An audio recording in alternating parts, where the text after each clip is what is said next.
Hello, my name is Nicholas Santillo, and in this assignment walkthrough video, we're going to be looking at how to enter data into a tracker capture program in DHIS2.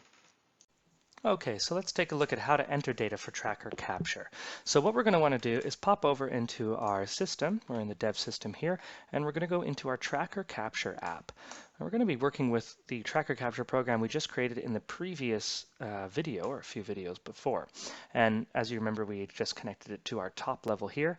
The DHIS2 curriculum, this is just an outstanding program. The financial capability program is the one that we want to look at. Now, once we select that, we should be given a list of anyone who's registered, but no one is registered here. And I just click register. So I will see where and when I'm enrolling, and then I can enter my age, gender, phone number, and I'll just enter a Hollywood number, and then enter my name. And I'll just use my first name because it didn't clarify.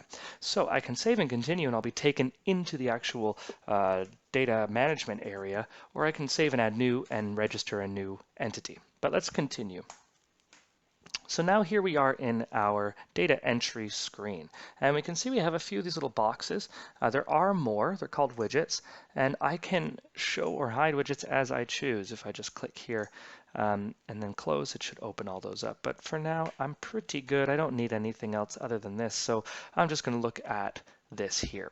So enrollment, this is the enrollment, and once we're done the program, we would say complete. But considering that they're in the program for a little while, we don't actually have to worry about this now. So we're just going to close that up. On the profile here, we just are reminded who we're working with. And down here on the timeline data entry, this is where we're going to be doing most of our data entry for tracker capture. Now you can see it says previous here, and if I click that, I'm given a number of these stages. You can see all these stages here, but they're all a little bit in weird orders. Now that's how we set up the program. We set up the program to show all the stages right off the bat, which is by default. We could choose to only show one off the bat and then prompt creation of new events, but these are little changes you can make, tweaks you can make, if you will. So what I'll do is I want to create the report date for here. We'll say is the first, and you can see it automatically brings it to the back. Then workshop 1 we'll just say is on the 3rd. We'll say this is on the 5th, and we'll say this is on the 7th. Oh, we want our final one to be on the 21st. So that just means workshop 3 is going to be on the 7th. So now we have 1st of April, the pre-survey, workshop 1 the 3rd. We have workshop 2 should be on the 5th. And then workshop 3 will be on the 7th. So this is just a little bit of a, here we go, and there. Now it should be all in order there.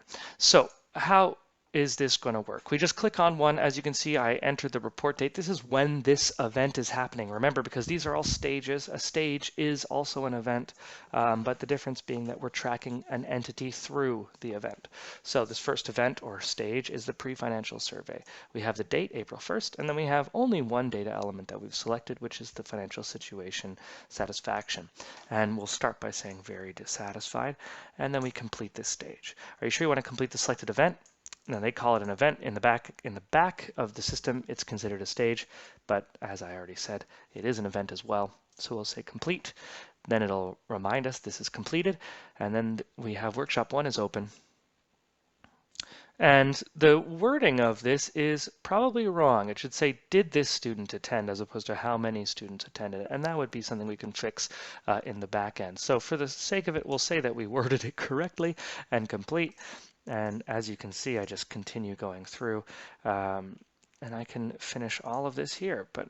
And if I ever need to make a change, I can make a change with these dates. So once I'm done, I can say complete, and the entire entity will be considered having finished this program. But until that happens, until I get to the last stage and enter data into the last stage, I don't want to hit complete. And that is how you enter data into a tracker capture program. It seems a little bit complex, and to be honest, it does have a lot of moving parts, but that allows it to be very flexible and customizable for whatever uses you may come up with. Thanks so much for watching. You can access our curriculum at the link you see there, or email us at info@logicaloutcomes.net.